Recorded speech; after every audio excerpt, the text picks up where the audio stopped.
Good morning, and I'm so happy.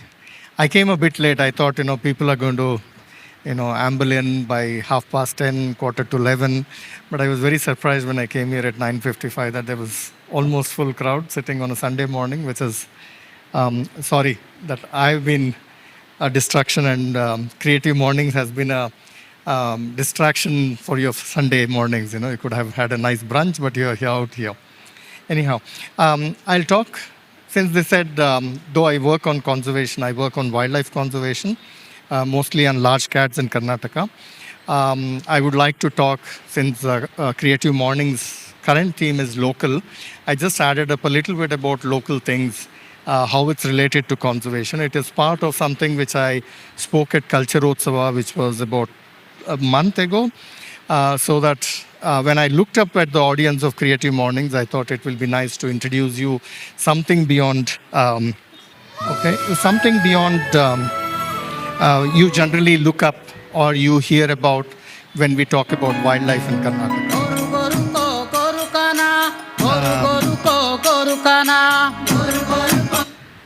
So generally when people talk about wildlife from Karnataka, this is the picture I'm sure you will all visualize. How many of you don't know Kabini? Please raise your hands. Amazing, everybody knows Kabini.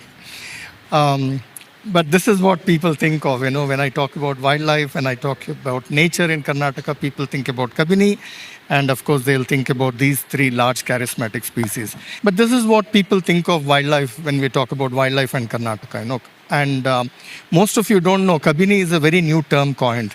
It was not a term I knew about when I started going to that area. It's part of Nagarole National Park, and the area which you all go for a safari is called actually Antirsante.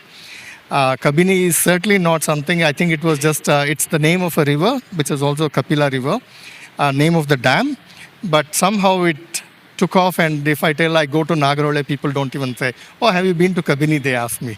If I tell them I went to Nagarole, they will still think, there's another world called Kabini, which is not true. So this is what people think about wildlife and Karnataka. But wildlife in Karnataka is very old, If you go to a place called Sangankallu near Bellary, there's a rock art, there's a lot of rocky outcrops with rock art there. So if you see on these rocks, there are epiglyphs which are carved in stone, and it will show a lot of things, show wildlife there. Sorry. So you'll see a hunter hunting deer, you'll see elephants here, you'll see tiger. So it has been part of the human evolution of Karnataka itself. This is supposed to be about 3000 to 1200 BCE old, as old as 3000 BCE. So if you go to Bellary, or Hospet or Hampi, which all of you may know, try and visit Sangankallu. It gives you a completely different perspective about ourselves, how we evolved. And there's another place which is one of my favorite places called Shravanabelagula. It's a Jain pilgrimage center. And if you go to Shravanabelagula, there's a Basadi. Basadi is a word, Jains don't use the word temple, they call it temples as Basadi in Kannada. So if you go to that Basadi, it's called Matada Basadi, which is about 1,000 years old. You'll find these beautiful paintings on the walls. And I started to worry, I started to think, were we one of the first conservationists? If you see there's a hunter trying to hunt deer or a tiger, I don't know what he's trying to hunt, but there's a Jain Muni who is trying to preach them not to hunt. And the Jain Munis have gone to the extremes of, sacrificing themselves to a carnivorous animal. That's extreme sacrifices. So you'll see this in several of the temples in Karnataka, in Basadis, in several other rock art forms in the entire state of Karnataka. And this is a very common rock sculpture you'll see if you go to some of the temples, especially the Hoysalas, the Badami Chalukyas, the Rashtrakuta temples in Karnataka, and also in Andhra Pradesh and Telangana. Karnataka, the rulers, before the current political boundaries were there, it was all part of rulers which were either Chalukyas or Badami Chalukyas or Rashtrakutas, Kalyani Chalukyas. And if you go to these temples, there's these art forms, rock art forms of elephants are very common. You'll see these decorated elephants. But it's not just about elephant. If you go to this temple called as Someshwara temple along the banks of Kaveri river, which is popularly called as Shivana Samudra or Gaganchukki and Barchukki, there's a large waterfall there.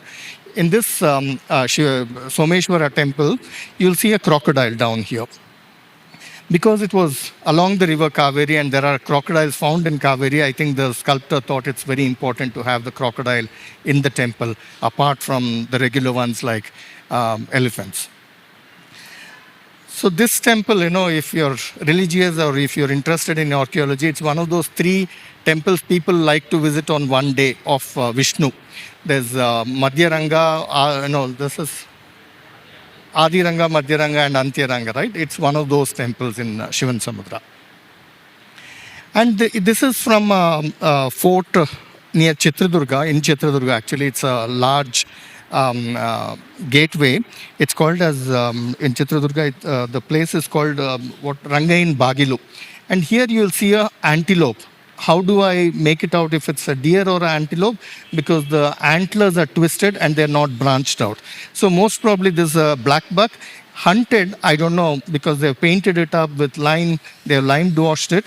I can't make out spots or stripes, so I don't know if it's a leopard or a tiger or even if it was a cheetah. Because Chitradurga is a very dry area, it used to have vast grasslands. I'm not sure if it's a tiger, leopard or a cheetah. All 3 possibilities. And this is a very strange one. You go to Mudbidre in Dakshin Kannada, close to Mangalore. There's a temple called Savir Kambada Basdi. That means 1,000 pillar Basdi. It's a Jain Basdi again. And I was intrigued when I saw this. Can you recognize this animal? Okay. Sorry? Giraffe. Yeah, we don't have giraffes in India. But this is again another, I think it's a 700, 800-year-old temple. So how did people know about giraffes? And more interestingly, the giraffe is used as a draught animal there. It may not have been prevalent, but it's perhaps some traders who came from Africa or Indian traders went to Africa and they brought and sculpted giraffe. But I don't know what was the reason why the architect or the sculptor thought it can be sculpted as a draught animal. So here is the giraffe, you see the giraffe, and you see the farmer with the till, everything. So it's not just Indian wildlife, but it's also wildlife from across the world, across the continent that you see. And there is something else much more interesting.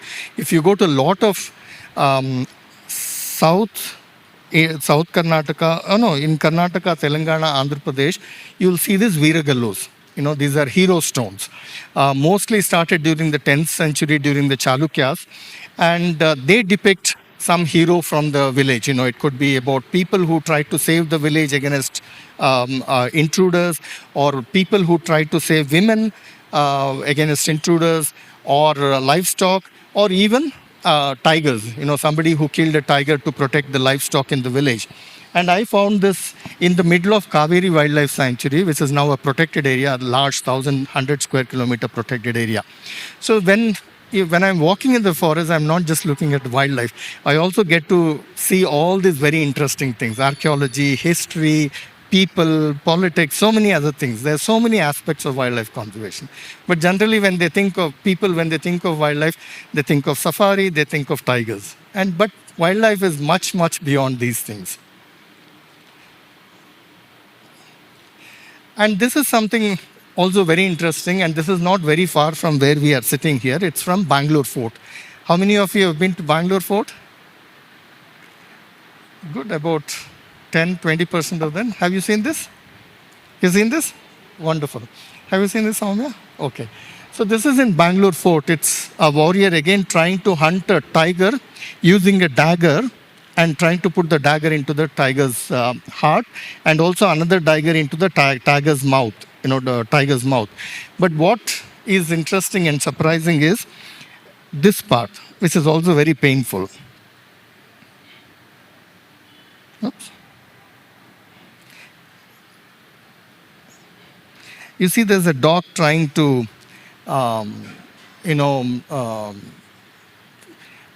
bite the tiger from the back, in the one of the most sensitive body anatomical parts of the tiger.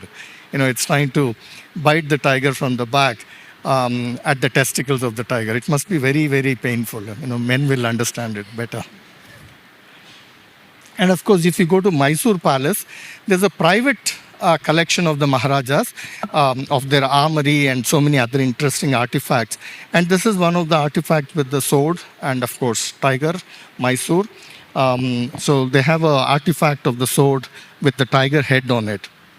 And of course, this is the most popular one. All of you will know it. Can you guess?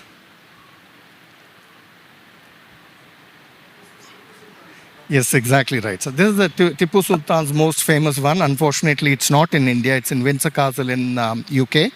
And of course, the British, like the British, they write the tiger's head was presented to William IV by East India Company in 1831. Yeah, of course it was presented, It was such a nice gift to William IV. And of course, the British not just stole away things from us, if though it's not perhaps not a politically right word, but actually they stole a lot of things. She agrees. So I can say yes. Okay. But they also did a lot of nice, interesting natural history. This is a painting I found in Zoological Society of London. Beautiful paintings of birds from India, very meticulously done in the 17th and 18th century. I can't believe it is anatomically, proportionally, and the color, it's unfinished, though this painting was unfinished, of the Indian roller, which is the state bird of Karnataka, but very beautifully done. I can't find artists of this quality to this day, these days. Very nicely done, including the eyes and the beak and all the, feet, everything, very beautifully done. And of course, they loved one thing, they loved hunting. The British loved hunting large game, elephants, tigers, deer, sloth bear, so many other things. So I have, when I was writing this book called Leopard Diaries, which is there published by Penguin, I was doing some research and I wanted to go back and meet a very old friend of mine from Coorg who lives right next to Nagarhole National Park, Mr. Ayanna. He's a Kodava. And I wanted to go and see him because he had a lot of trophies in his house, wildlife trophies in his house. But 5 years or during COVID, when I went to see him, unfortunately, he had passed away. And his wife showed me around his trophies again because I wanted to see which trophies were there. I wanted to measure them, etc. But I met his brother, who was very enthusiastic about not just showing the trophies, but also their documentation.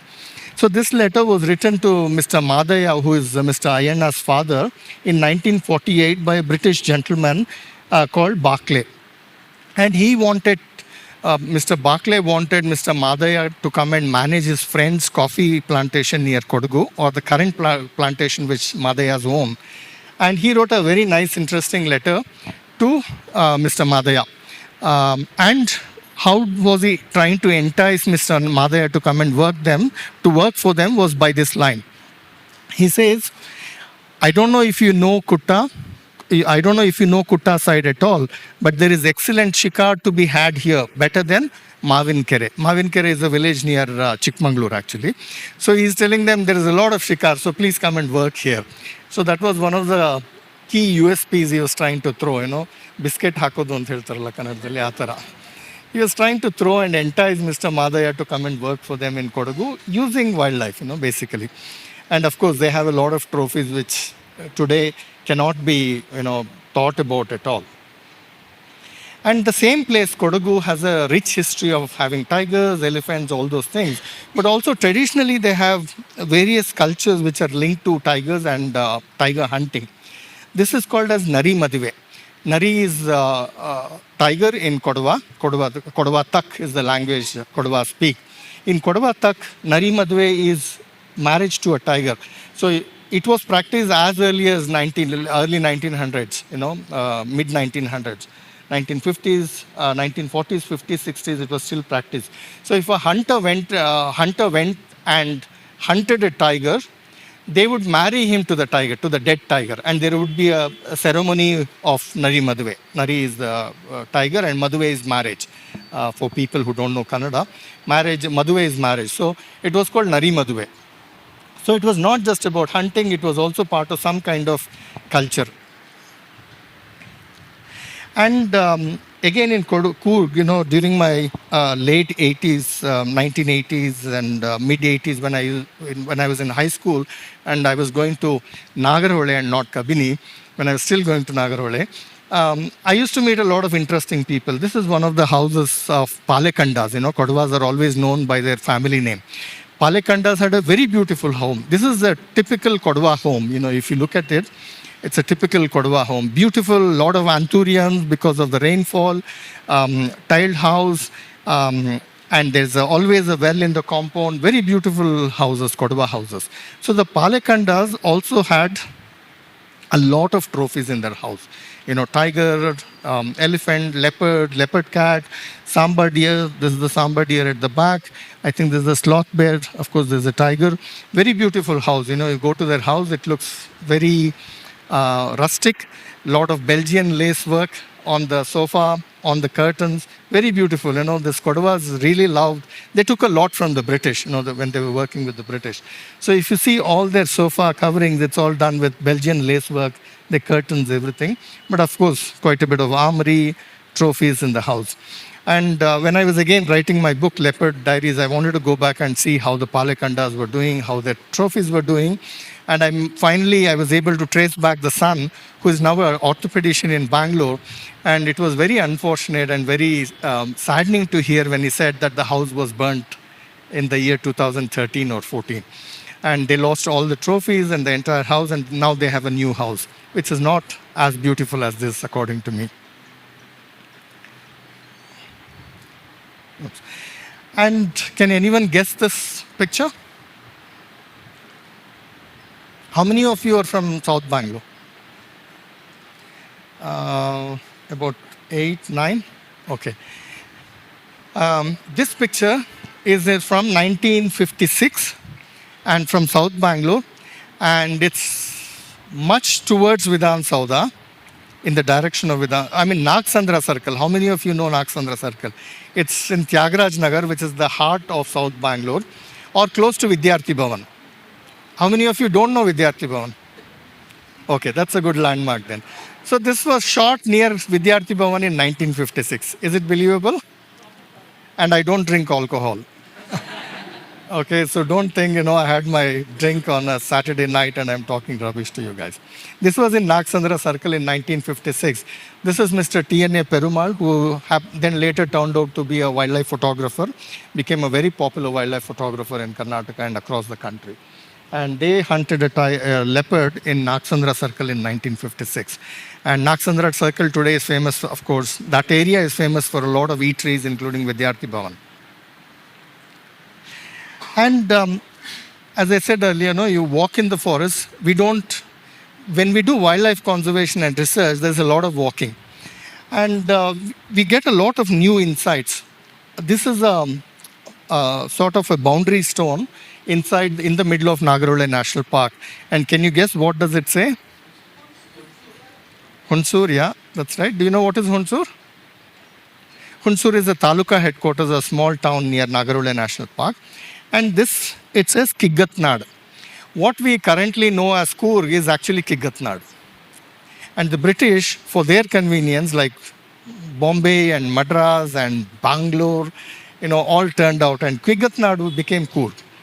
And it is now Coorgis, not Kodavas, and Kigatnad is Coorg now, and unfortunately, not Kigatnad. And this is from Mysore and Chamarajanagara district, Ramnagar district, which is now called as Bangalore Rural. We have a deity called as Malai Mahadeshwara, very popular. People walk to the hills, Malai Mahadeshwara hills, and the deity and the vehicle of Malai Mahadeshwara is also a tiger. So it's not just Kali who rides on a tiger, but even in local cultures, traditions, local deities, we see a lot of wildlife. And they actually take Malai Mahadeshwara on a procession during this time, especially during Ugadi time. Around BR Hills, Hills, Kaveri Wildlife Sanctuary, the locals, revere Malai Mahadeshwara and take him out on a procession.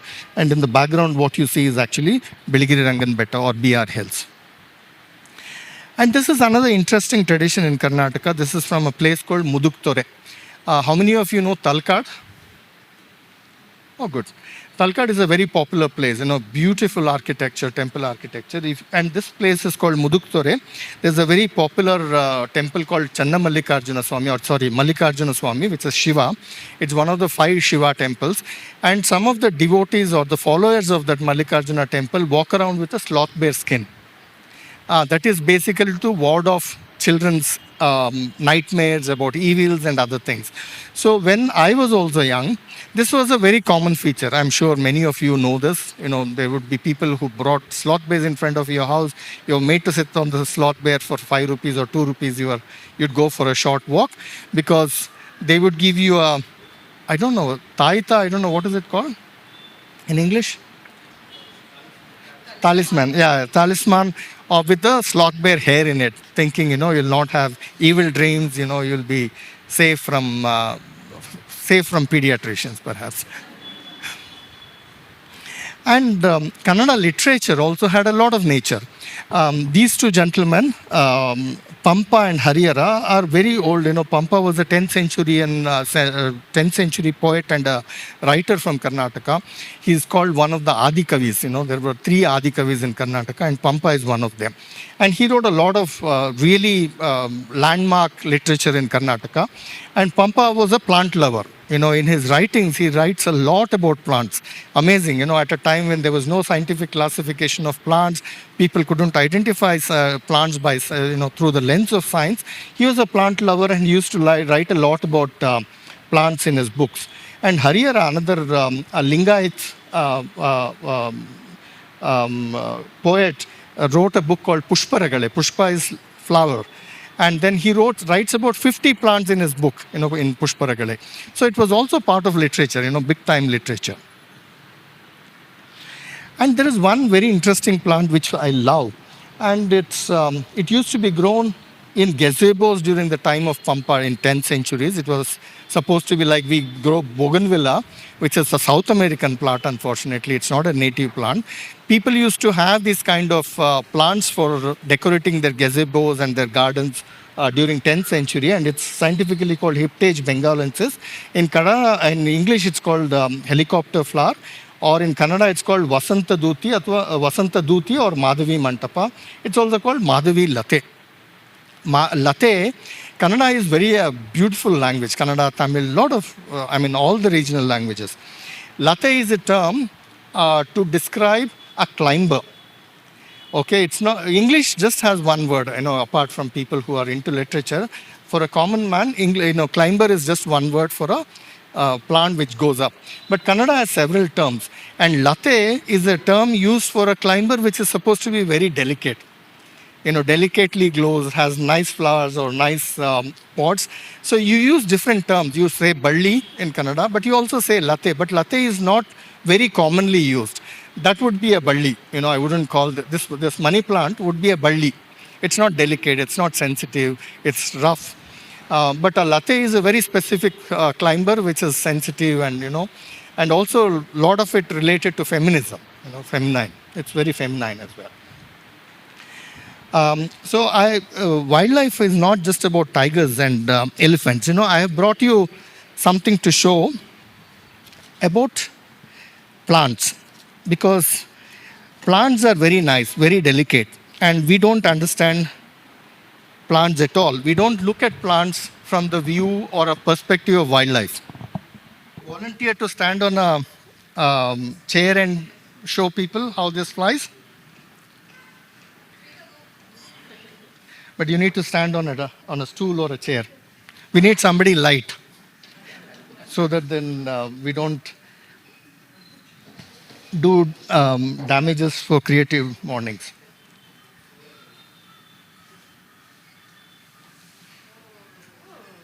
So that's a way to disperse the seed. Please stand. Sorry, you have to go back. Were you in school? Were you punished any time? You look like a very nice girl, so I don't expect that you are punished in the classroom. Were you made to stand on the desk? Kneel down? No. Okay. So sometimes we'll make you more today. And that is Hyptage bengalensis. It will raise your hand. And this is also called a helicopter tree in Kannada, in English. So that Madhavilate is also called helicopter. This is also called helicopter, but in Kannada it's got a completely different name. Have you gone to Kannada houses during Dasara? They keep the dolls out. Sorry? Gombe Habba. I don't know what's it called in Hindi. Do we have a word? Navratri, during Navratri. So they in Kannada houses and Telugu houses, some Tamil houses also, we keep dolls on display during the Navratri. And there are also dolls of fruits and vegetables, sitapal, all those. And that dolls are made out of this tree called Gyrocarpus americanus, because it's a very soft tree, it's a very light tree, so they're light also when they make these dolls. But these wings are not universal, that Madhavi Latte has 3 wings. It's got 3 wings, while Gyrocarpus americanus has 2 wings. There are reasons behind it. And there are other ones you can also try, and also watch the pace how the leaves fall.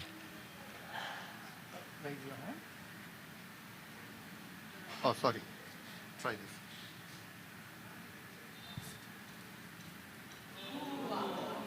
See, this is falling much more slowly. The fastest was the Gyrocarpus americanus. The second fastest was the Madhavi Latte. And this is the slowest. This is the tree called Shoria roxburghi. So the design, some of you work in design. Somebody said design. How many of you? All of you copy from us. You need to pay royalty to us. Nature has got some amazing designs in it. It's called biohacking, okay? It's called, but the politically correct word is biomimicry. So they steal from us and call we have biomimicked your product. So bullet trains, the engine of the bullet train is designed after kingfisher, the beak. Your Velcro of your watch or your shoes is designed from a plant called burdock. It's actually from burdock. People designed it from it. So nature has amazing designs. No. She has one more assignment. But this is not local. This is from Assam. This plant grows mostly in northeast India called holong tree. But look at the size of the pod. These are the wings and this is the seed. And it grows at about 100 meters, 80 meters. So it needs to fall down and it can't have small wings. So nature designed larger wings. It's like Boeing 737 or a Dreamliner. It's like a Dreamliner. It needs to do long haul flights. Can you try? I don't know if the height is enough here, but let's try. You really need to throw it from a longer height, or a greater height. Okay. Thank you very much. So nature has amazing designs. Some of them fly, some of them ask animals and plants to help them disperse. There are other ones. There are some which request abiotic creatures like water. This is a creeper from the Western Ghats. It's called Enteda. It's a seed. It's actually a seed. I sometimes see some people use it as an ornament.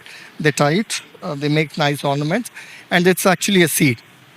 And what do you expect? And people from the design field, what do you think is the weight of the seed? It's a large seed, Seeds come in all kinds of shapes and designs. Like Bangalore, Bangalore has people from all over the country, all languages. So this seed is also from a big tree. This seed is from a creeper. The small one, it's a very small black one. It is dispersed by animals because animals eat it. This seed has got wings. It's also dispersed by water. This is also dispersed by water. But you would expect that the seed is very heavy because it's large, it's big.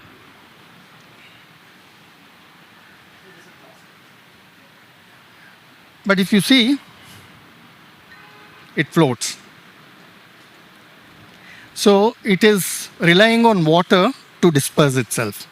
So nature is very interconnected. We think nature is isolated.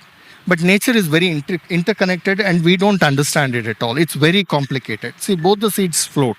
It's very complicated, it's very intricate. And my entire life, I started going into, understanding nature when I was in high school. And even after 40 years, I understand nature very little, very, very little. And nature, thank you. Nature is much beyond the first slides I showed you, of the tiger, of the black leopard and elephant. So nature is a lot more intricate, lot more interesting, and it's got various things. It's got history, archaeology, all those things. And in Karnataka, there is a very popular author called Mr. B.G.L. Swami who wrote only about plants and comedy. Interestingly, he wrote about plants and comedy. And some of his beautiful books are called Hasuru Honnu, and the other one is called Sasya Purana. If you're interested in plants and trees, I would strongly recommend that you read this book, The Hidden Life of Trees by Peter Wollobon. It's a classic book about plants and trees, and you don't need to be a scientist, you don't have to be interested in wildlife conservation. You just need to understand what nature is and how intricate and the complex trees are and how do they help us. So I would strongly recommend, if you want to understand about trees, not just about trees, but also relationship in general. How trees are connected, it can be very relatable to humans as well. And if you're interested about trees in Bangalore, I would recommend Cities and Canopies, written by Harini Nagendra and Seema Mundoli. They work in Azim Premji University. Wonderful book about trees in Bangalore, and also how Bangalore has grown from Petes, which is Nagaratpet, Chickpet, all those areas, to these areas of Jainagar, Banshankari, and later to Whitefield. So it gives a very nice perspective of how people try to grow greenery in their own backyards. And I wish we had a large screen anyhow. So this is the season, if you go out to Bandipur or Nagarhole or to any of the dry forests, you'll see a very beautiful plant called as the Butia monosperma, with the dark emerald red, or is it emerald red? No, emerald is only green. Sorry? Orange, yeah. Very orange flowers called as Butia monosperma. Palash, it's called Palash in Hindi. It's called Muttuga in Kannada. A very beautiful tree. It's very important for plants and animals, especially during summer, because it gives a lot of nectar. And a lot of birds and plants animals rely on this particular flower for sugar. But who grows all these trees? There are wonderful trees, there are lattes and there are ballis, all those things, but who grows them? Do we grow them? Certainly not. Not certainly at the scale nature requires or what forests are. These are the people who grow trees, There's a beautiful hornbill here called as the great pied hornbill, which is eating the fig fruit and eats the fruit and goes far away and defecates somewhere. And this is a strangless fig. This is a tree which is it's a parasite. It's holding on to another tree and climbing down to come to the soil. It was actually some hornbill which defecated with the seed of the fig in it, and then the plant started to grow from the top. And not just birds. It's also animals, like big animals like elephants. They're very important in seed dispersal. They're very important how the forest composition is done.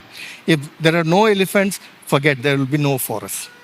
And what do? They eat fruits, they eat seeds, and they take it far away because they walk long distances. Elephants walk long distances. And that's the only way you can send your offspring to Harvard and Bristol and Yale, etc., etc.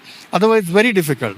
Elephants are the only ones which can take your offsprings to Yale, far off universities in Britain or in Germany or in the US or in Australia. And elephant dung, they disperse the seed through elephant dung. But elephant dung, which is a very politically correct word or a decent word for shit or poo, is not just dung. It's not just waste. It's a world of its own. This elephant dung, it's got dung beetle in it, which is carrying it, rolled it up like a nice ball and carrying it. And why does it carry? Because it's food. But it also the dung beetle lays the eggs inside the dung. And when the young beetles come out, they have food, they have protection till they come out from other insectivorous animals or birds in the dung. And when they come out, it's also the first food for them. That's also like Ferex and other things for them. I don't know, what is the current equivalent for Ferex? New mothers? Cerelac? Still Cerelac, is it? Gen Z, have they moved on? Millennials? Has this brand moved on? Any millennials here? Quite a few. Okay, Ferex and Cerelac. That's the Ferex and Cerelac for the dung beetles. And not just dung beetles. Can you guess what this is? Yeah, somebody from wildlife conservation then. Yeah, it's not mud puddling, it's dung puddling. The butterflies have sat on the dung of elephant and trying to take sodium out of it. That's a very important sort of form of sodium or location for getting sodium. And interestingly, it's only the male butterflies which does it. I don't know why. They need more sodium to attract females. That's a logic basically. You know, all the stags focus and concentrate around 100 feet Indiranagar, 100 feet road Indiranagar on weekends. You know why they do it. It's very similar to that. And again, plants, if you just go back to plant, which is the foundation of this earth, without plants, none of us will be surviving today, including your food sources. And it's also part of the daily culture even today. I was just talking about cultures, earlier cultures. But recently I went to a Brahmopadesha of a friend's son. And there they presented him again with a palash. He's holding a palash strand, right? A branch of the palash or the flame of the forest. That's because the leaves of the palash, that's how they are formed. There are 3 leaves in that particular strand, and it's supposed to represent Brahma, Vishnu, and Maheshwara. So that's why the Vatu, in the Brahmopadesha, the young Vatu gets that, so that he gets the strength of all these 3 gods. And there's another very interesting plant I recently saw in the Western Ghats. It's called Pandavara Batti, or even called as Sita Batti. So it's a very nice plant found in the evergreen forests of Karnataka. And somebody told me in the forest, sir, you can use it as a wick. I didn't believe him. A green plant as a wick? Impossible, I thought. I brought it home, and that's the lamp I lit at my home, and it burns beautifully. You just take this wick, the leaf, and you put it in your lamp with oil. It burns for hours and beautifully burns for hours. So there's a lot of interesting and exquisite things in nature. This is a fruit which grows now in the drier parts of Karnataka. Also Karnataka, Tamil Nadu, Andhra, Telangana, Rajasthan, Gujarat, very dry parts. It's called desert date. In Kannada, it's called Inglara. The scientific name is Balanites roxburgii. Any of you having liver problems because of your regular visits to 100 feet Indiranagar, please use this. Just get a few fruits, peel off the shell, and put it in your salt. It will water out a little bit, but use that salt. Use the salt with Balanites roxburgii. It's amazing for your liver. Anybody with jaundice, nothing is going to affect your liver. Not too many pints. That is not going to be prevented. But this is a very important plant from the drier areas, eaten by animals, by porcupine, by deer, and so many other species. And later humans also found out that we could also consume it. All of you know the Chanpatna toys. It's very popular. It's made by this tree called Rhytia tinctoria, or Ale or Beppale. On the right side, that's the pod of the tree. Again, grows only in the drier parts of Karnataka and some parts of the country. And this is, all of you know what this is, right? Sandalwood, exactly right. The sandal plant is very synonymous with Karnataka. Sandalwood paste, all those things. Until I got my own perspective for sandal, when recently in our camera traps, we got this leopard, which had very different color morph. So normal color phenotype or normal colored leopards look like this: light yellow at the background and black rosettes on it. And the bottom one, all of you know, because you all go to Kabini. Many of you would have gone there to see a black leopard. Sorry, somebody said? Do you also have a name for it? Blackie. How racistic. Yeah, people call it saya, they call it blackie, all those things. Yes, that's a melanistic leopard. It's just a change in pigmentation, and we found this new column of leopards in Karnataka, in central Karnataka. It's got sandalwood paste color. The body color is completely light brown and tan rosettes. It's only the second time in Asia it is documented, and a very handful of times it has been documented in Africa, 5 times in South Africa and once in Tanzania. Otherwise, Karnataka is very special. And in Africa, they called it strawberry leopard. I thought, why should we call it strawberry leopard? It's got no connotation to Indian culture. And until the last 10, 15 years, nobody knew what strawberries were in India.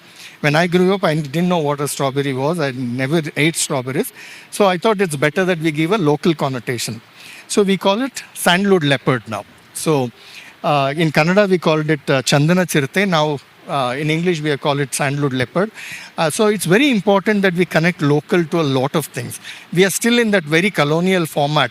You switch on National Geographic, you switch on Discovery Channel. You always have a white man. I'm not racistic, sorry, but I use the terminology as a common language. You always see a white man saving an elephant or a tiger. You never seen a black man or a brown man doing it, despite the fact that we slog our lives to do it, but you never see it. Just go back and watch National Geographic or Animal Planet or BBC Earth. It's always so. We want to change that connotation. We want to give a new narrative for our wildlife, for our places, for our nature. So we called it sandalwood leopard. And of course, wildlife is not just in the wild; it's also in a lot of places. And wildlife comes to Phoenix Mall as well as a cafe called as Cat. So in Phoenix Mall, I saw this coffee around town, and their logo is a leopard, but the shape of the animal is actually a cheetah. So it depicts that we really lack an understanding of wildlife in this country, despite the fact that we host about 8% of the world's biodiversity, despite the fact that we host every third person on the earth is an Indian. So with so much of population, we still host about 10 to 12, sorry, not 8, 10 to 12% of the Earth's biodiversity. So we need to be very proud of it, not just as a marketing product. And all these animals,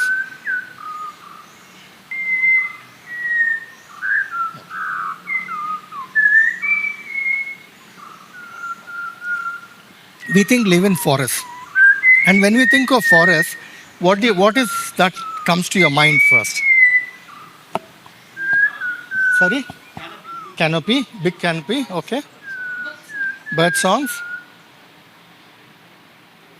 The ecosystem, the communication between birds, alarm calls. Does it really come to your mind when you think of forest? No, forget the slide and forget the background noise. Clean air, okay. River, you think of a river. Madam? You think of wilderness, okay. Sir, what do you think when you think of forest? What comes to your mind first? Non-human? Okay, wonderful. Somebody I like. Anybody else, sir? You think of wild dogs? Not bad. Sorry? Rivers, okay. Somebody else said rivers. Smell, okay. You think of roots? Seriously? Good? Not bad. Some young person. I mean, I know everybody is young here. Somebody from Gen Z. Where is Sarah? Ah, yeah. What do you think of forest? When you think of forest, what appears to your mind? Calmness and peace. Good. Feeling at home? Not bad. There's one thing which is missing. Sorry? Cool breeze? Sound. Okay. Okay. Okay. Pardon me? Snakes? Okay. I'm not sure if everybody would think of snakes or connect. No pollution. There's something missing. You're really missing something. Exactly right. Why do you have so many plants here? We love green. We love green. So every time we think of a forest, for us, the connotation and the narrative is forest and green. So forest means it has to be green. So this is what comes to our picture when we think of a forest. But forests are also like this, brown. And brown is beautiful, believe me. Brown is really beautiful. We made a film called Kaveri River of Life. If anybody wants to watch it, please watch it. It's all about brown. And many of these forests, this is called a savanna woodland, very little tree growth, a lot of grassland in it. And they're the best habitats for large mammals. So if you think of Africa, if you see a nature documentary from Africa, you don't see forests, you see grasslands. Because fodder or food is available at the reach of the animals. They can't climb 20 feet or 30 feet to get food, right? Only primates can do, and some birds and other animals can do, but not large mammals. This is also wildlife habitat. This is also forest. It's not very far from where you're sitting. It's only about 40 kilometers the crow flies. Have you heard of Sangama Muttati? That's the place. And only the vegetation next to the river Kaveri is green right through the year, and it's called riverine habitat. And the rest is all woodland savanna. It goes up to 40, 42 degrees there in the summer, and the entire forest dry up. But it's very important to dry up for several reasons. And dry forests are beautiful because you can see the effect of seasons there. Green forest, you'll never understand which season you are in. But if you go to dry forest, you'll see green. You'll see green plush when it's spring. You get a lot of fluorescent green leaves. And when it's monsoon, you get completely green. Otherwise, it becomes bronze, brown, so many different colors. It's a beautiful landscape. Again, woodland savannas. This is how woodland savannas are during summers, and this was our typical habitat for a large part of the Deccan Plateau, where we are today. And this is also beautiful wildlife habitat. When you think of wildlife, don't think only of Kabini and Nagarole and Bandipur. Think of these areas, Ramnagar, Tumkur, Mysore, lots of places in Tamil Nadu, Dindigal, Salem, all those places are rocky outcrops. Do you see any wildlife in this picture? Sorry? Is it tiger? Okay. Sloth bear? Can you show me? Yeah, very good. Can you see them now? There's a leopard and a sloth bear. And we would never think, okay, rocky outcrops can have large mammals. But this is a typical habitat in the drier parts of Karnataka, has a lot of wildlife in it. And I started my interest in wildlife when I was very small. My uncle, my mother's brother, got married in a village inside Kuvempu National Park, where all of you go for a trek today. And that's a picture from 1978. I was a 7-year-old boy at that time. And this is how Kuvempu National Park looked like. You know, all my uncles, I don't know why didn't they find it important that I should be part of the picture. I was with them. It would have been such an important picture for me. With all their bell bottoms and those, hippie hairstyles, they all took a picture and they let me go out of the picture. I was not part of the gang. So all my mother's brothers and 2 cousins. And this is how Kudremukh was. There was no road to Kudremukh National Park. I remember we walked back to the village through this road, which was just getting done because we were supposed to export iron ore from Kudremukh to none other place than Iran.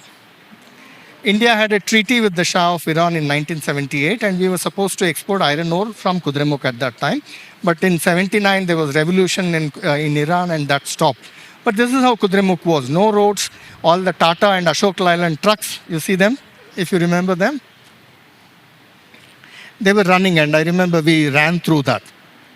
And this was my uncle's wedding. That was my first exposure to a national park. This is my my mother's brother. And this is my mother, and this is me. And I was also a hippie. I was also, a hippie at that time. I loved that place. I love that place even today. I go back to that place, and it's a beautiful place.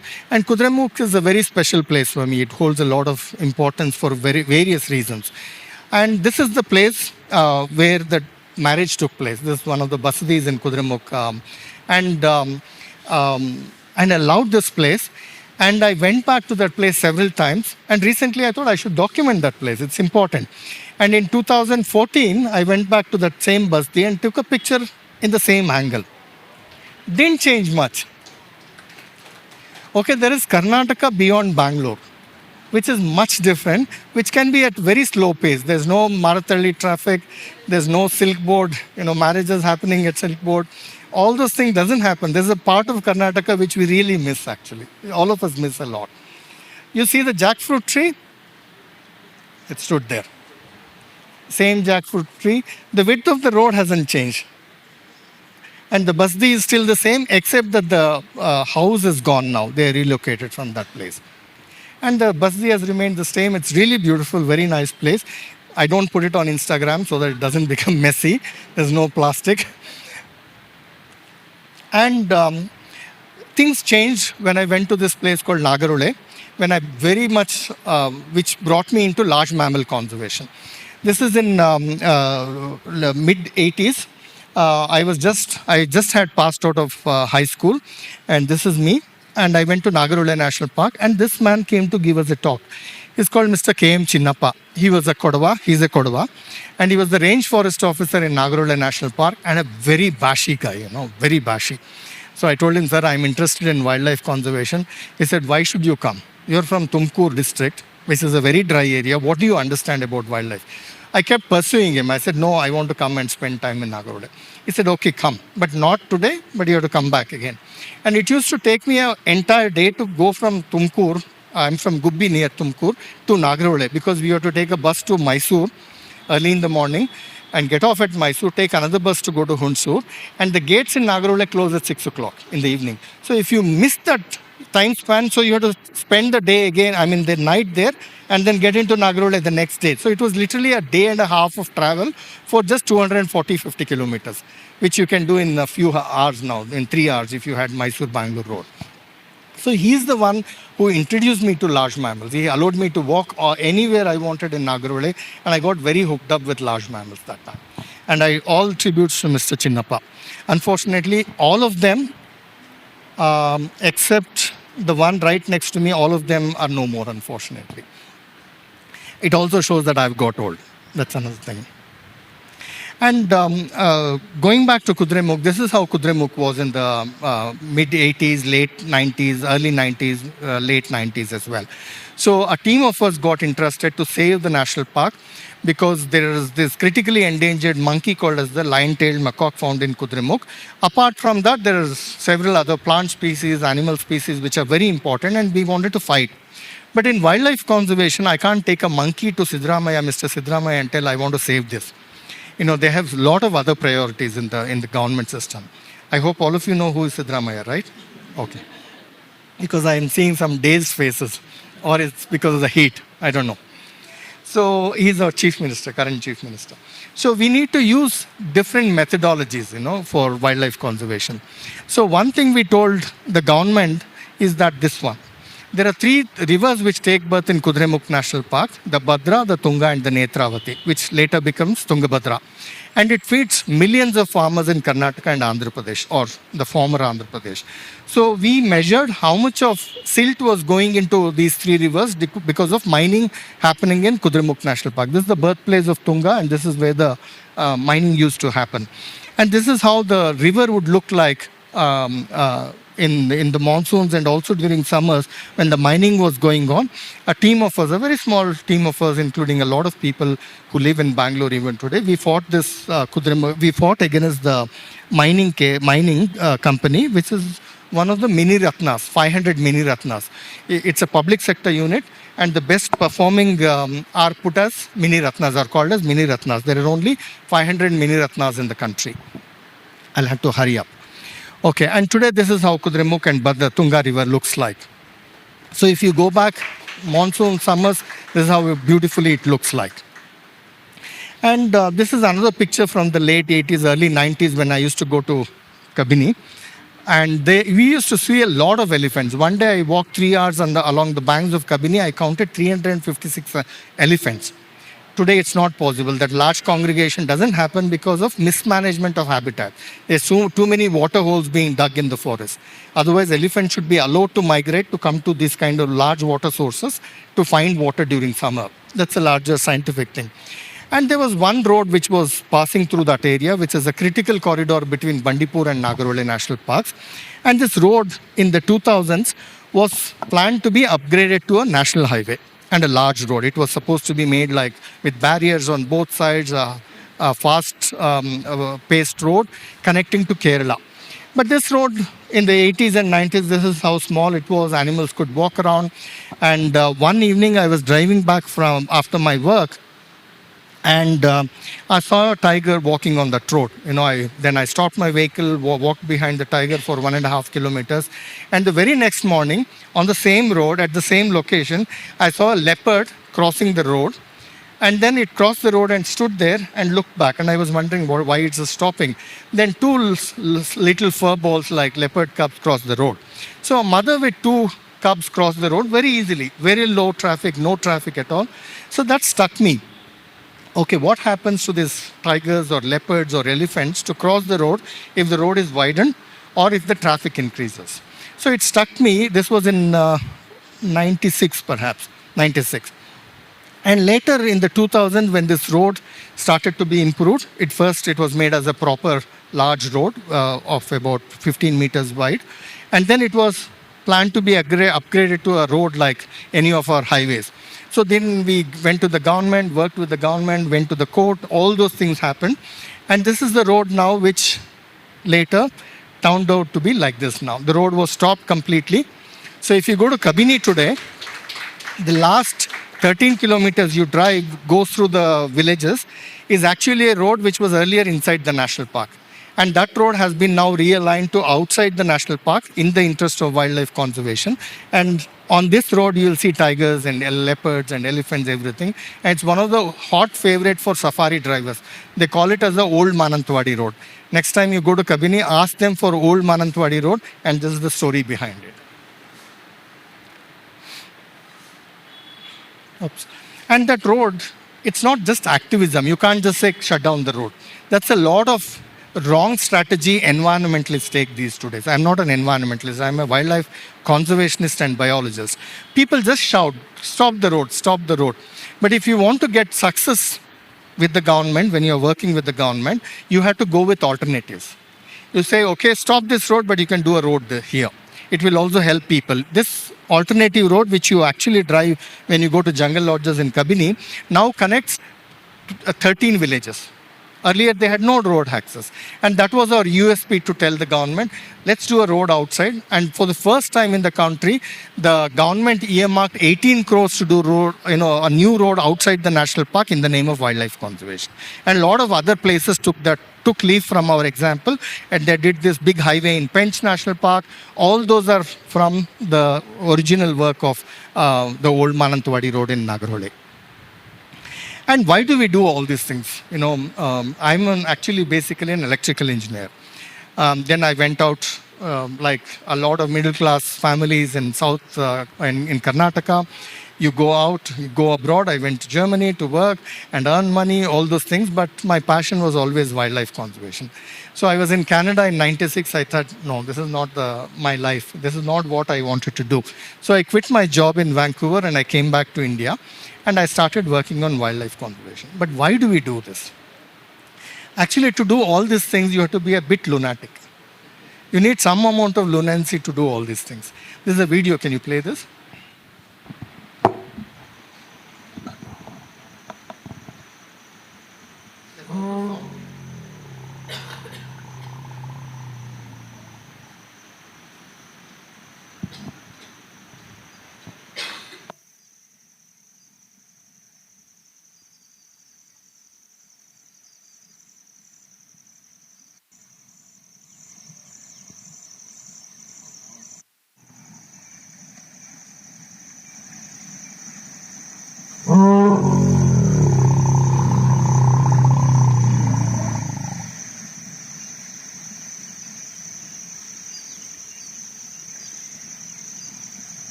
You see the mother and calf have come, and there's already a herd in the water hole. And watch the calf. What does the calf do? The new calf which has come near the water hole.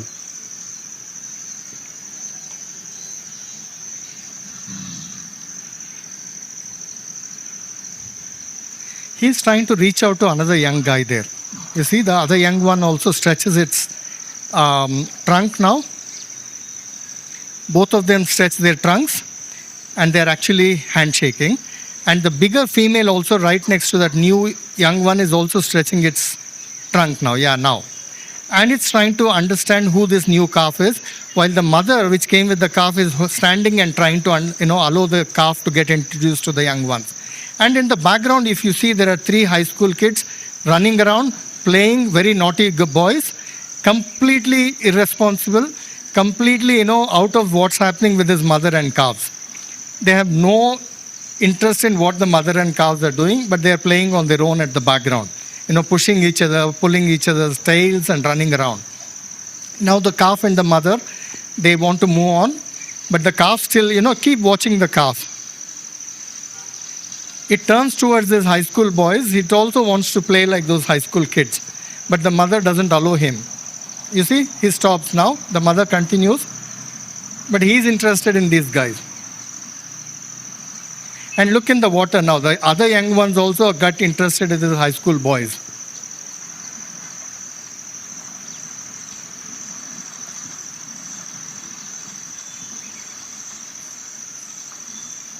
See, these boys, 3 boys are playing, and all the other calves now want to join them now. You see? All the young ones, the small one really wants to join, but something is stopping him from joining them.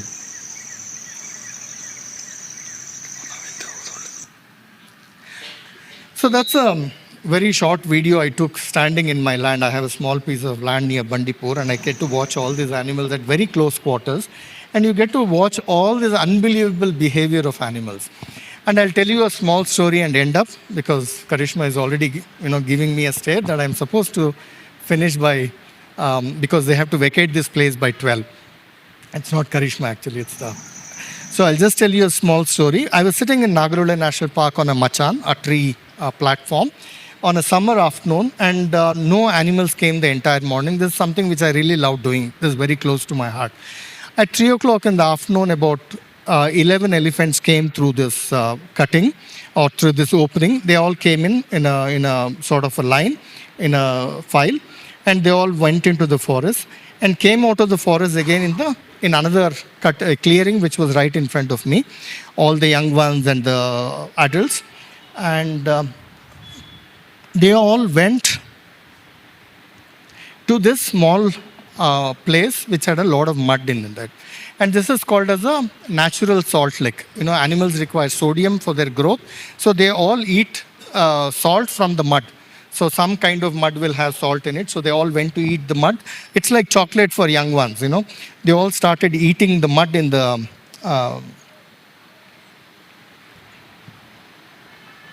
and more animals, more elephants joined them. And then they moved on from that place, and they went into another salt lake, and they all started eating there. And this is actually the matriarch, the leader of the team. She's got old, and in elephant families, it's the females which lead the families or the herds. It's possibly true even for men. We don't openly tell that, or even for humans, it's true. We just don't openly admit it. And they eat there, and they move on from that salt lake as well. And they come to another clearing, and they all start walking in a file. And after a few seconds, oops, somebody is playing with the... Okay. After a few seconds, the matriarch, if you notice, she stops. She stops, and she allows the other animals to go. And she starts walking towards me. And I was wondering what's wrong. Did I give myself out? I have clothes which are not visible to animals. I don't put perfume on it, so I'm very well camouflaged. There was some reason why this female is walking towards me. I didn't know the reason. And she walked and walked, and she came and stood about 30 meters from me near a bush. And she raised her trunk, and she was talking something. She was telling something. Elephants communicate, which lot of it which we can't hear. It's below 18 kilohertz, which we can all hear. They all communicate in infrasonic sound. So she was communicating something. I didn't understand. I couldn't even hear it. And after a few minutes, three young elephants came out of the bushes. So when they came out, she put her trunk on them. She sort of pacified them, and then she took her with them. She took them with her, and then vanished into the forest before it became dark. What did it say to you? What did it tell you? Sorry? Cautious, okay? Yes. She realized, the matriarch realized three young calves were missing. So she stops while everybody is walking away. She stops and she realized that the three calves were not there. So she allows others to go off and she brings them back to the herd and goes away because she's also realizing it's getting dark. It's something which you would do to your kids. I would do to my kids. You would do, all of you would do to your kids or to your niece or nephews, anybody in the family or friends. You would do that. So they're very much like humans. They're very much like you and me. They can't speak. They have emotions. Even when they die, other elephants recognize the dead animal. They try to smell them even after several days. You shouldn't be burying the carcasses. That's the reason why you shouldn't bury, because elephants have strong relationship to their family members and extended family as well. So they're very much like that, and this is what actually motivates to do all those lunatic things. These animals which do not have votes, who can't speak, who can't tell what they are going through, and we go and build a highway through their forest, we build a railway line, and we think 8% economic growth is the solution to everything on this earth. So unfortunately, they need a lot of support, especially these days. And they have a lot of emotions, not just in terms of being very soft and kind, but also they have other phases of their own emotions. In this picture, we put camera traps in our forest to document tigers and leopards and understand their population. And this particular elephant, a tusker, carried away our camera traps. Can you see him carrying the camera traps in between his legs? He took away 6 camera traps in one night. I don't know why. I don't know what was the use of the camera traps for this elephant. And they're small, puny 400-gram equipment. And this fellow must be about 5,000 kgs. I don't know what he was trying to, perhaps he wanted some selfies, etc. I don't know. Perhaps he had his own Instagram account and he wanted to pick the pictures. And that elephant took away the camera, but this elephant responded differently. Can you please play? It's a video.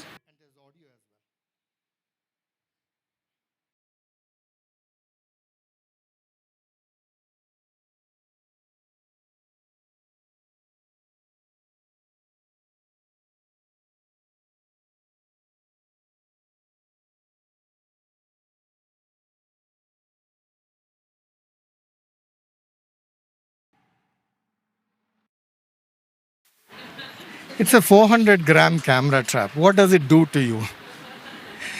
The thing is, they are very sensitive in terms of smell. They don't like anything foreign. It's not about the flash the camera brings out, but it was the smell which he didn't like. So he just took our camera traps, really, smashed it. He could become one of the master chefs in how to grind grains. It can be his, master classes. And he just ground our camera traps, and next day, when we go there, this is what we get. We struggle to import these camera traps with all the procedures. It costs us about 18 to 20,000 rupees per camera trap, and this is what these elephants does to our camera trap. They just don't like it. Just the smell of the camera trap is what they didn't like. Imagine when we have a mine or a highway or a big project and a dam inside the elephant habitat. How would these animals feel? We are completely insensitive to non-human life forms, unfortunately. I don't know how many of you know this song. It's our state anthem. And our state anthem has nature in it, actually. It's got a lot of nature in it. It says, Sundara Nadi Vanagala Nade. It's a land of beautiful rivers. And it says, Rasa Rushigada Bide, of course. And then Bhudeviya Mukutada Navamaniye Gandhada Chandada Honnina Ganiye. It's a mine of sandalwood and other forests. And Hasurina Girigala Sale is it's a line of green mountains. I mean, the line of the green mountains is your jewelry, necklace. That's what our state anthem says. So even in our anthem, there's nature in it. So it's a very special thing which is intertwined in our culture, in our literature, in a lot of other things, and just not nature and wildlife and all those things which we all enjoy, which we all take it for granted because we also benefit a lot from it in terms of water, flood control, so many other things, and we all need to do something. So I would put up this list for you people if you want to do understand wildlife. Don't do anything about nature without understanding it. It's going to be very counterproductive. Don't go and plants and trees in natural habitats. If you want to do it in cities, but don't do it outside without understanding what it is. There are a lot of other things you can also do for conserving nature. And the last one is very important. There's a video. Can you please play next to our videos and then we end. Oops. There's a video. Can you please play?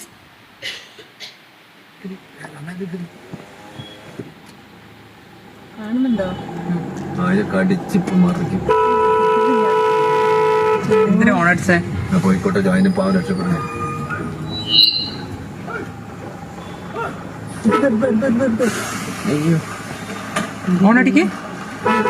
If you watch, people will now throw a stone at the wild dogs because they think it's important to save the deer.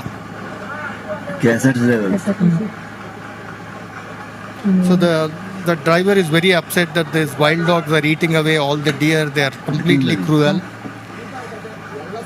So some of them join together and throw a stone at the wild dogs, not understanding nature actually kills and survives. Next slide, next video, please. Yeah, this video.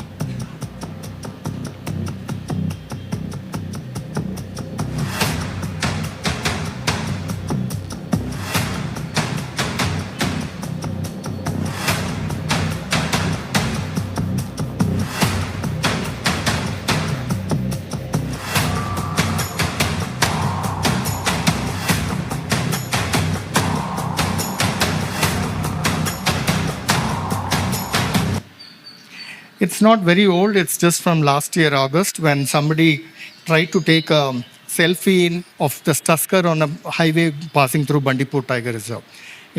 Please don't try all these things. It's very dangerous to you people, and people will put pressure. This animal will be unfortunately captured and taken away. A lot of people feed these animals when they drive on this highway thinking it's animal compassion to feed these animals. These are wild animals. They're not our dogs and cats, so please don't feed them as well. And act very responsibly when you're in any of these areas. And thank you very much for listening very patiently about wildlife. Thank you, sir. We'll try and slip in maybe 3 questions before we close. Yes. Please speak at the mic. We'd like to record. And let's try and keep it to 1 question per person.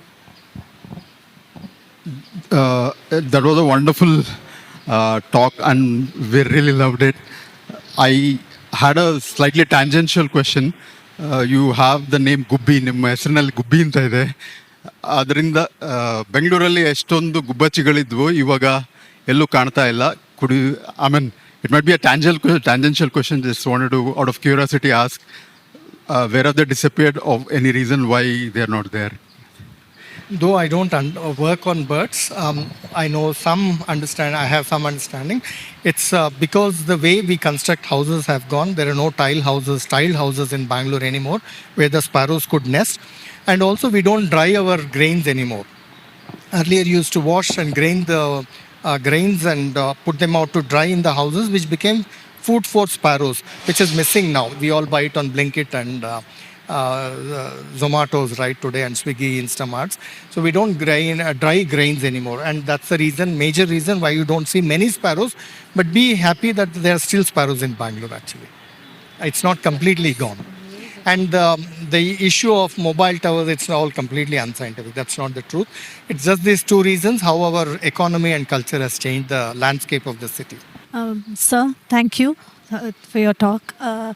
So with rampant mining today that's happening all over the country, how do you see the future of wildlife conservation? How bad a mess are we in, and how do you see the immediate future, at least, of wildlife conservation? See, yes, a lot of mining and quarrying happens in this country, even in Karnataka.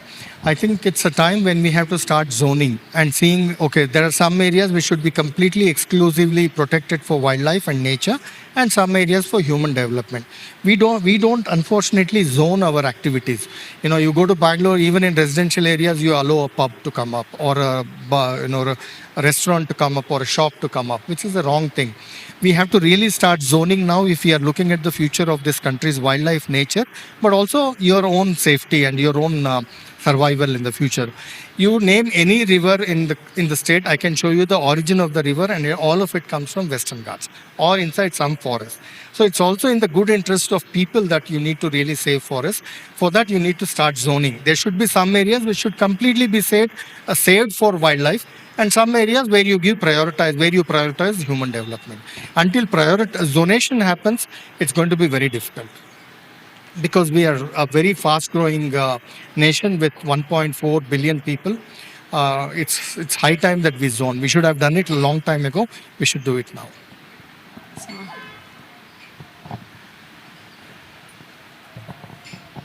Namaskara. So, as a youngin who lives in this city, born and brought up here, just the walk to my metro station, I saw two trees being cut down. And I'm coming to the fact of urban wildlife as well, because I believe there's wildlife in our cities as well, but they're losing their habitats at an alarming rate. Just the squirrels and the birds are also wild, and the way we're growing, they're not. They don't have a voice that's represented in our urban life. How would you go about changing that facet in urban landscape? Thank you. People have to take more and more interest in. You have to become the voice of the squirrels and the birds. It's very important people become more proactive. We are a very subtle society. We are a society which doesn't respond to changes. We don't have to be revolutionaries like in Iran or in Nepal or in Bangladesh, but we need to raise our voices at least for your own benefit and own your survival. So I expect that people are more reactive and proactive about conservation of nature, at least if you're looking at Bangalore, to save Bangalore's nature and natural heritage. We have 5 more minutes. Thank you, sir, for that wonderful talk. I live in Turahalli. We have the Turahalli forest, and our building looks into the Turahalli forest. A few months back, we realized that there was a family of leopards that we can see from our building. So when we look out of our balcony, 300 meters away from us, the leopard is sunning. The whole road is developing at a pace where the road that goes through the forest, last year there was a baby leopard that got hit by a bus. Thankfully, it survived. But now there's so much garbage that our people are dumping into the forest. So this thing of like there being a leopard, one has brought more people into Turahalli. Everyone wants to go into the forest to look at the leopard. That's one. There's a lot of anxiety around everyone who lives there about what the leopard will do to us and the kids here.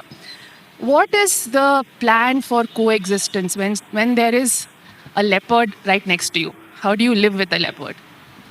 Good question. They're not just leopards in Turhalli, but there are leopards next to Turhalli called BM Kaval, UM Kaval, Rorich Estate. All of those places have leopards. We have done long-term monitoring of leopards in those places. So Turhalli and the adjoining areas has about 10 to 12 leopards, not just one leopard. And the leopard you're talking, I saw those videos. It's a mother with 3 cubs, which we had camera trapped last year as very young cubs. They're growing up now. So one, certainly, like you said, garbage is an issue. Garbage will attract dogs, and stray dogs attracts leopards. So first thing is to ensure that the garbage is scientifically disposed.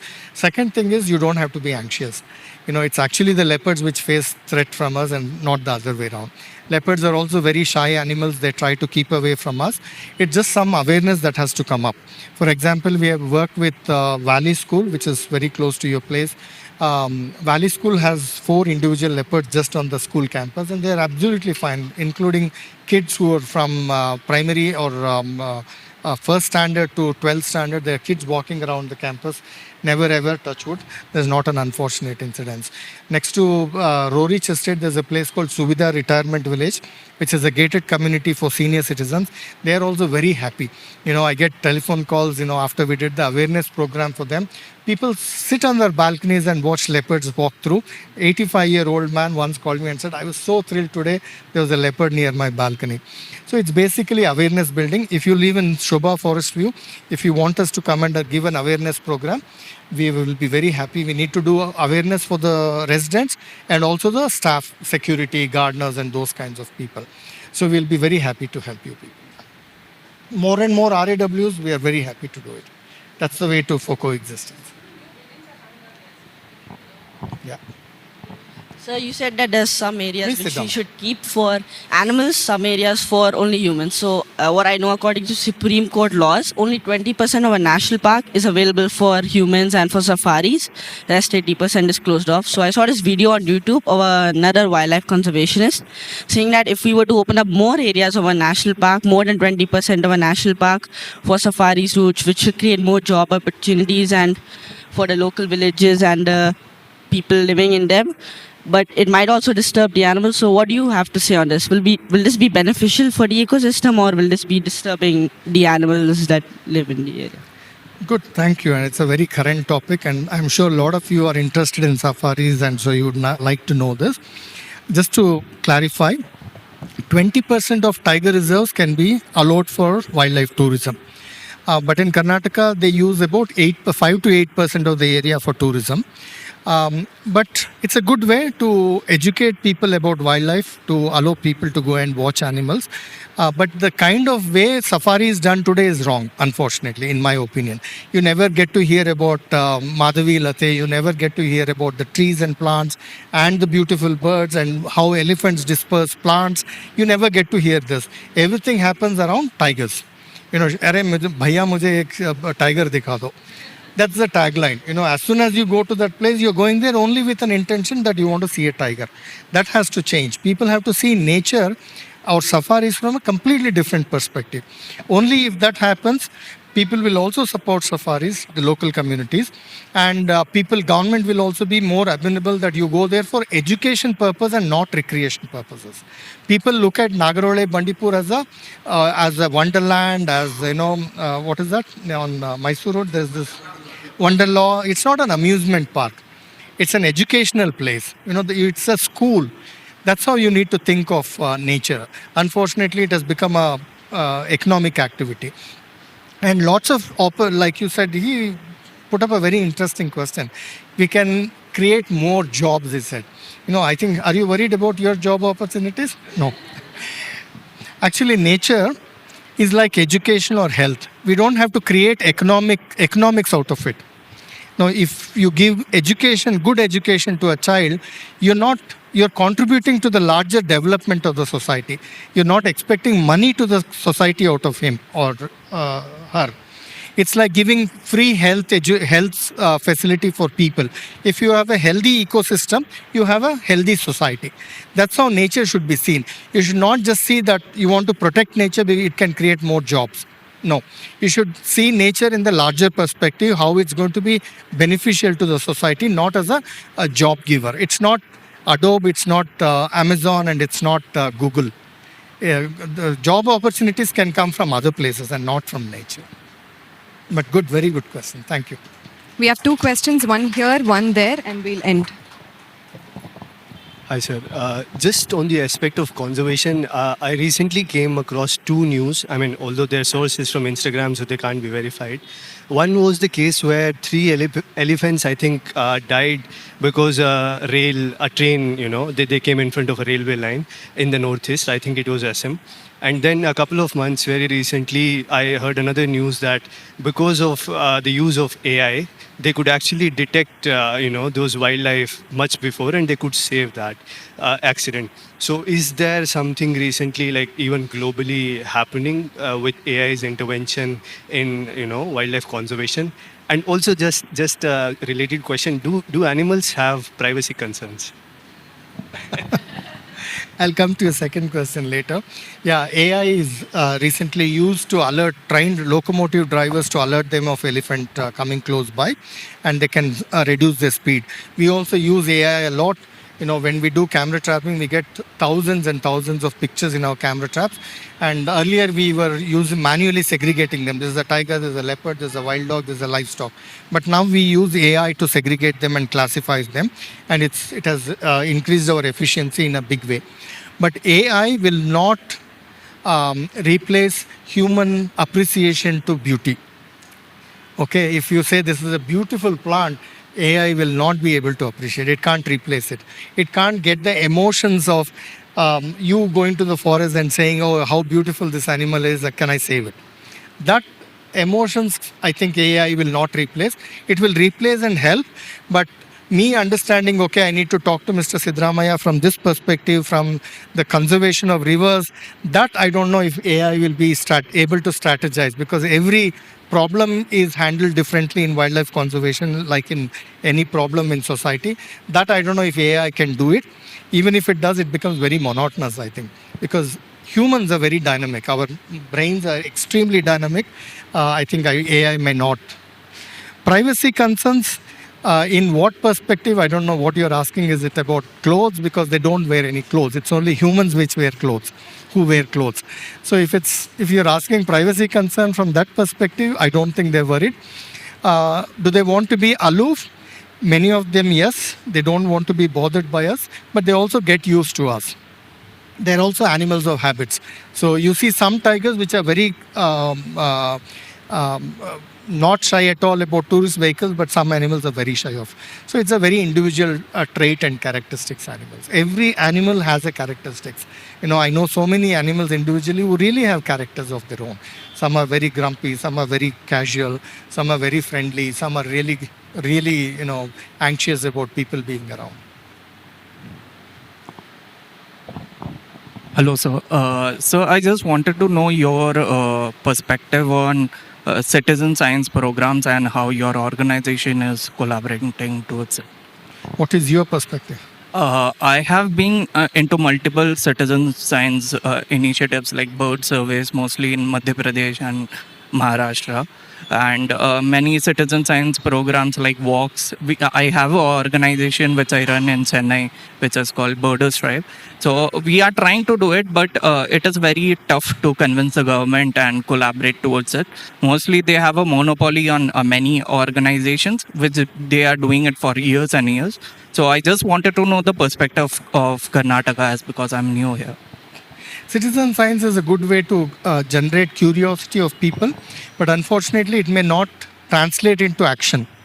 Action is a lot more complicated, lot more, and not many people are interested in action. They want to enjoy, they want to go out in nature, they want to count birds, but it doesn't translate into protecting those bird species. So citizen science, one side, yes, very useful to get curiosity and interest of people, larger community, but unfortunately it's not translating into action. And anything with conservation is very muddy. You really need to get your boots on the muds. Your hands get dirty, that's okay. Like I said earlier, you need some amount of lunacy to do any kind of good thing for the society. Thank you so much. All right, thank you very much. And